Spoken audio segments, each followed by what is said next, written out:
Mr. Speaker, sir, at the outset, I wish to thank you for the opportunity given to me to participate in the general discussion on the budget presented by the Honorable Finance Minister. I am of the opinion that it would be good to deal with the major policy of the government which should be adopted in future for the welfare of the state. So far as education is concerned, it can be divided into three fields, namely primary education, school education, and college education. It is no doubt true that there is shortage of qualified and talented teachers in all these three fields. If there is shortage of food and cloth, it can be understood it is due to the decrease in production and also due to the forces of supply and demand.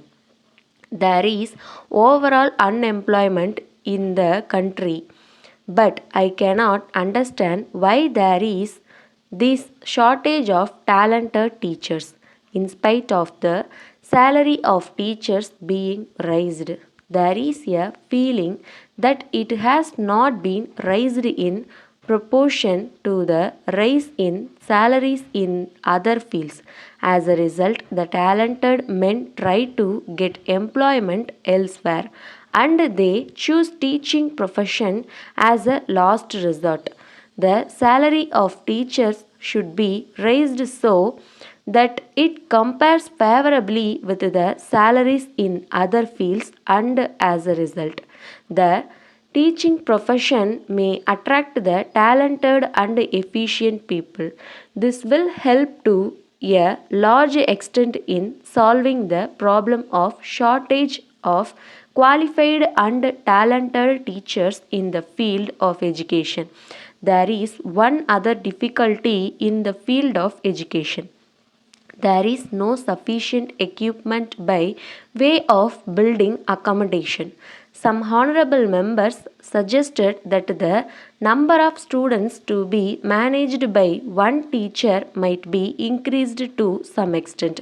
I think such a course will affect the quality of education imparted. On the other hand, I am of the opinion that shift system may be introduced.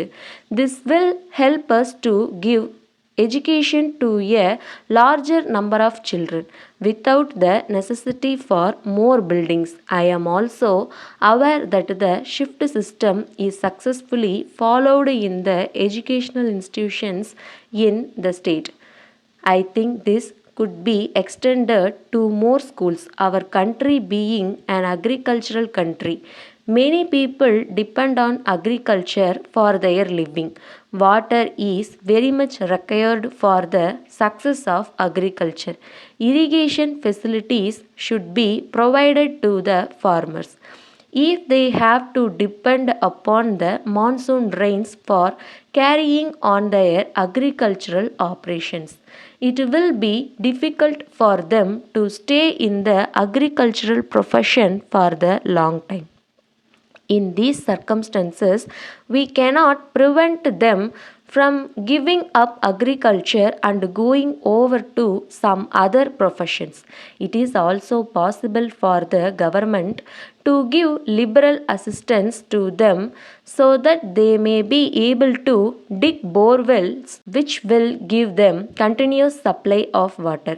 In this connection, I wish to point out that they have another problem to face. They find it difficult to get electric supply connection for their wells.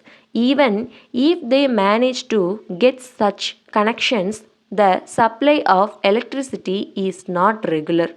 With the irregular supply of electricity, they are not in a position to take up agricultural operations in a regular manner. I therefore want to point out that production of electricity should be increased in all ways. Also, electricity connections to agricultural pump sets should be given liberally. The government should see to it that supply of electricity to the farmers. in particular, is regular to the extent possible. With these few words, I resume my seat. Letter from Indra Cotton Mills Limited, Mumbai to Mrs. Raman and Company, Chennai. Dear Sirs, with reference to your kind letter of the 3rd instant, we are extremely sorry to ask for another extension of time to execute your order.